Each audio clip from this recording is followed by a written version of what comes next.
Sveiki, šiandien mes pasikalbėsime apie viksvas. Kaip jau minėjau ankstesnėje laidoje, Lietuvoje viksvomis vadinamos visos dekoratyvinės žolės. Bet iš tikrųjų viksvos tai yra ne žolė, tai yra visai kita augalų šeima, panašiai kaip nendrės. Tiesiog sodininkai priskiria jas prie žolių, nes jos atrodo kaip žolės ir taip yra lengviau. Jos irgi naudojamas kaip dekoratyvinės žolės, naudojamas želdinime. Tai tiesiog, kad būtų paprasčiau, sodininkai jas priskiria prie žolių arba atskirai sako dekoratyvinės žolės ir viksvos. Dažnai literatūroje, užsienio literatūroje, anglų kalboje, straipsniuose apie šitos augalas jūs dažnai antraštėse galite pamatyti grasses and sedges. Sedge tai yra angliškai viksva. Taigi, viksva tai yra visai kita augalų šeima ir jų auginimas šiek tiek ir poreikiai šiek tiek skiriasi palyginus su kitom žolėm. Dauguma viksvų mėgsta šešėlį arba pusiau pavėsį ir mėgsta drėgną dirvą. Kai kurios gali augti net negiliam vandenį arba kokių tvenkinių pakraščiuose. Pavyzdžiui, kaip šita palminė viksva.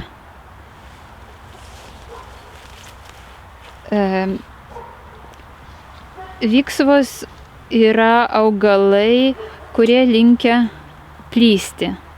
Tai irgi jo toksai išskirtinesnis bruožas, gal išskyrus šitą buchaninę viksvą, kuri laikosi glausto kero. Visos kitos, kaip matote, kad ir šita viksva Ice Dance, matote tą pirminį augalą ir jau per vieną sezoną šalia jo jau šauna nauji. Taigi, kai planuojate kažkokius želdinius, tai tiesiog reikėtų numatyti jam pakankamai vietos arba skirti tokią vietą, kur jų nereikėtų riboti ir kur jos galėtų plysti taip, kaip joms reikia.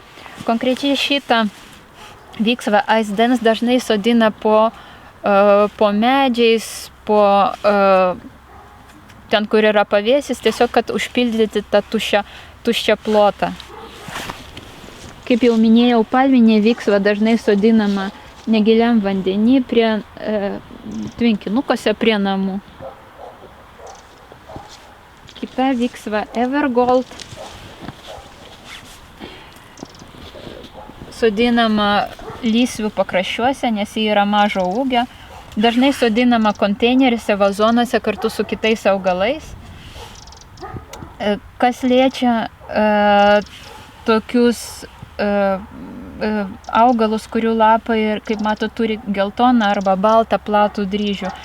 Kaip ir šita viksva ir dauguma kitų augalų, geltonlapių, baltalapių, jos yra gan jautrios stipriai saulei. Taigi, jeigu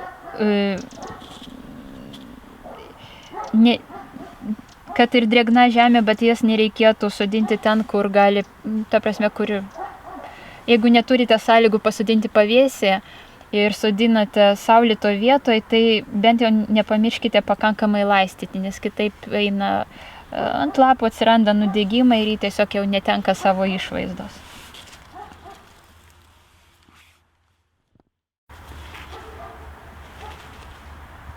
Taigi, kaip jau minėjau, viksvos tai nėra žolės, jos reikalauja šiek tiek kitokios priežiūros. Bet jeigu jūs turite sodelį ar sodą pamiškėje arba jūsų sklypas yra po aukštais medžiais, ten, kur būna mažai saulės, o jūs norite auginti žolės, tai viksvos yra puikus augalas, nes būtent pavėsį jos ir mėgsta.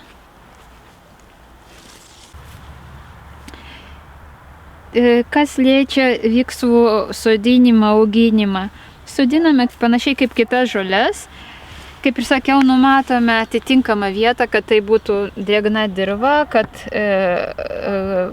tai būtų geriausia pavėsis. Kas dėl priežiūros? Pavyzdžiui, šita viksva Ice Dance, ji laikoma tokia pusiau visžalė. Tai yra pavasarį jūs rasite ją praktiškai tokio vaizdo, kaip dabar čia matote. Viksvų kirpti nereikėtų. Gal tik išskyrus tą palminę viksvą, kuri atėjus šalčiams sunyks. Tiesiog nukris tie lapai, tai jūs pašalinsit juos pavasarį. Kitų viksvų kirpti nereikia. Nebent galima tiesiog, kad atstatyti po žiemos gali atsirasti tokių padžiūvusių lapukų arba jos išdžiūna vasaros metu, tai tiesiog nukerpama arba tiesiog pašaliname juos, kad negadintų vaizdo. Dėl buchaninės viksvos ji neplinta, tai yra neplinta jos keras, bet ji linkusi užsisėti. Tai jeigu jūs to nepageidaujate, užsisėja gan gausiai ir po kurių vasaros vidury jūs galite rasti daug sėjinukų. Tai tiesiog, kai sužydi, dabar rudenį jūs tiesiog ištraukėte tas sėklas. Ta prasme, tos žiedynus, jeigu taip galima pasakyti, juos panaikinate ir išmetate. O pavasarį šis augalas turi tokią gražią spalvą, jis visada toks būna, negalvokit, kad tai yra sudžiūvęs augalas. Taigi, kaip jau minėjau, viksvos tai nėra žolės, jos reikalauja šiek tiek kitokios priežiūros. Bet jeigu jūs turite